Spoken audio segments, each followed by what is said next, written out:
Hey everyone, how's it going? So, for some reason, my voice just comes out monotone, even though I'm not trying to make it monotone, but it's whatever. I don't like my voice anyway. So reading and writing are one of, if not my favorite pastimes, just ever. That's my hobby, and that's just what I like to do. And one of the things I like to read are mangas. So for this video, I just want to go over all of the manga that I've dropped so far, and also explain why I dropped them. Alright, getting right to it. The first manga that I dropped was Cells at Work. Cells at Work is a good manga, and it has a really good concept to it. Basically, it's it's literally about the human body, but they present it in a way where it's like a factory, right? Like the red blood cells are carrying packages of oxygen throughout the factory, and that's supposed to be like the human body, but they're literally red blood cells, and it's literally the human body. It's just presented in a way where it looks like workers at a factory. So the concept is awesome, and I think the execution was equally as awesome. However, the story wasn't going anywhere. It just kind of remained stagnant, and each chapter felt very repetitive.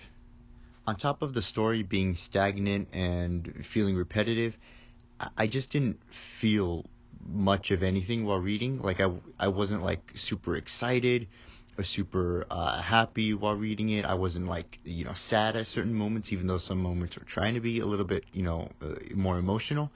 I just was consuming it as a story, and I wasn't really getting anything out of it. So that's ultimately why I dropped it. Alright, the next series I dropped is Parasite. Now, I have a tendency to set my expectations way too high for myself and just like hype myself up, basically. For example, there was this one time where my mom was explaining that there's a restaurant called Puffy Taco. And basically the tacos that they serve at the restaurant are just like the taco shells are extra puffy. And so in my mind, I was expecting to even pick it up, you have to like double hand it, and you have to stretch your mouth like a viper, just to bite into it. But then when she actually showed me a picture of said puffy taco, yeah, the shell was a little bit puffier than normal, but again, it was just a little bit puffier than a normal, tortilla. There was also another time where my friends and my brothers and I, and then our parents, of course, we went to this space center up in LA, and my friend was telling me that there's this space shuttle there, and he said it was huge, right? It was huge. So in my mind, I was expecting something absolutely gigantic, right? I was expecting, the Eiffel Tower laying down on its side. Like that's how big I was expecting it to be. But instead, what it was the space shuttle was a little bit bigger than like a Boeing 747. So in my mind, right, which is still big, right? But in my mind, I just set my expectations way too high. So I was actually let down when I actually saw the space shuttle in real life. And that's kind of what happened with Parasite. I thought it was going to be something bigger and more grandiose, like, the aliens were going to invade from space and take over the human race, and the humans and aliens are going to be fighting, and the main character gets taken over by an alien. They have to coexist like a symbiotic relationship. And so I thought, because of that, the main character was going to be hated by the humans, but then also like rejected by the aliens, and it was going to be this whole thing, like this upward battle that he's going to have to fight. But instead, it wasn't that. The story was a lot more subtle. In fact, the alien invasion isn't even really shown. It's just kind of like more presented to you as the viewer, and it's like explained. And then also also on top of that, the situations that the main character finds himself in, they're not always these like big, like, oh my gosh, if someone finds me out, it's gonna end the world, and nothing like that. It was just like day-to-day life and how much harder it is when there's like an alien living inside of you. So I thought Parasite was going to be something else, and then it turned out to be a completely different thing. So I wasn't really expecting that, and so I was kind of just thrown off the whole time I was reading it. Also, on top of that, um, I, during when I was reading Parasite, I was also reading Berserk, which is a mistake because when I was reading Parasite, I was just thinking about Berserk the whole time, so that kind of just took away from the experience of reading Parasite. So I got 1.5 volumes in, and this is a series that I do plan to pick up again. When because now I know what to expect, right? And now I know what I'm going into going into Parasite. So I will pick it up again in the future, but there's just other series that I have priorities right now over. And the next series I want to talk about is Tomie by Junji Ito. Bro, Tomie is boring and confusing, like at the same time. I don't know how that happens, but it's boring and confusing at the same time.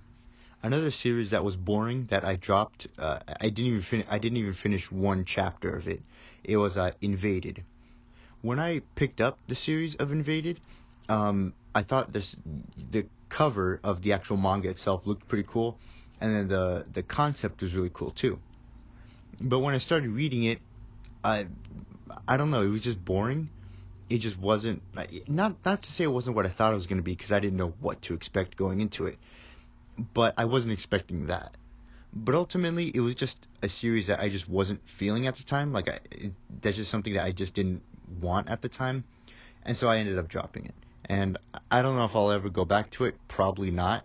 Alright, so all the series I've talked about in this video so far have been manga that I've read physically, like physical volumes of them I've held in my hand. But these next two and the last two are volumes that I've read, or that I started reading online. Alright, the first one is Dorohedoro. Alright, so there's this YouTuber, his name is The Masked Man. He put me onto Dorohedoro. And it looks really cool, right? The art style is phenomenal. I love that art style. The concept is really cool. The characters are really cool. The character designs are amazing. And just the overall world and atmosphere and just vibe of the manga is really great. However, the reason I dropped it is just because, same thing with Cells at Work, I just felt that the story was stagnating a bit. It just wasn't going anywhere. I got so many chapters in, and basically what they were doing was, they were kept repeating the same storylines. And there's a running joke where the main character is about to find out that his best friend is a magic user, right? Because, by the way, he hates magic users, right? So he's about to find out that his best friend is a secret magic user. But then, because he's not the smartest guy in the room, he just doesn't find out. And that happens like 2 or 3 times in the span of a few chapters.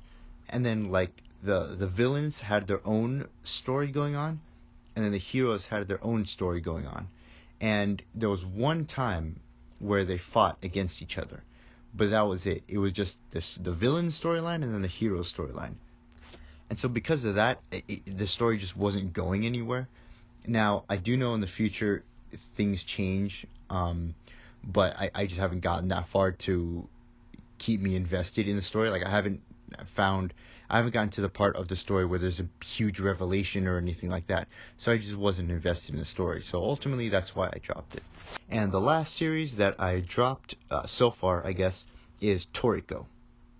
Again, this is a series that I started reading online, and I read chapter 1, and I was with it, right? I was all for it. I was like, this is amazing. This is phenomenal.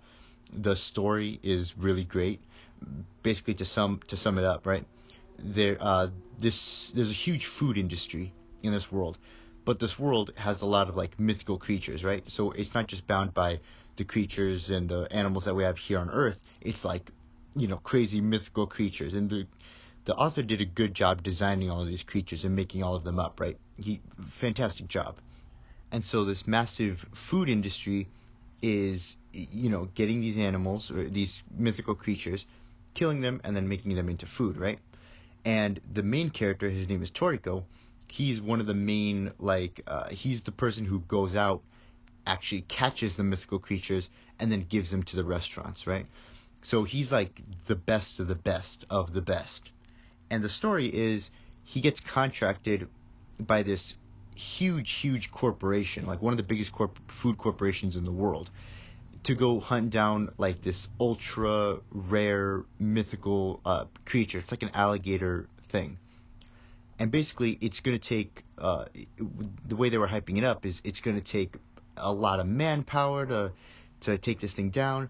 It's going to take forever to take this thing down. It's going to be so much work just to try to get this thing onto a plate, right? But, that was all explained in the first chapter.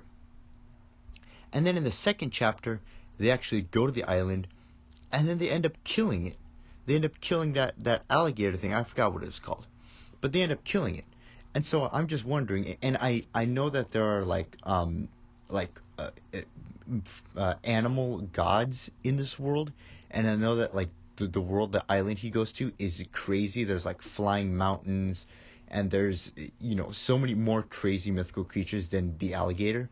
But I just wish it was presented a little bit differently, because in chapter 1 they were hyping up this mythical creature, this alligator, and then they end up just killing it in chapter 2. So I know the series gets really good, and it's one of the more underrated series in the shonen line, and I know all that. I just couldn't get past chapter 2 because I was let down. I was disappointed that this thing that chapter 1 was building up to, like this problem, got resolved in the second chapter. And I guess it's like a more experimental way of telling a story, but it was such a weird way of telling the story. And I guess what it's supposed to do is get you hooked and get you invested, so you can read the rest of the story. Like, oh, this isn't even the most dangerous creature, the one that we were hyping up. But it just didn't work for me.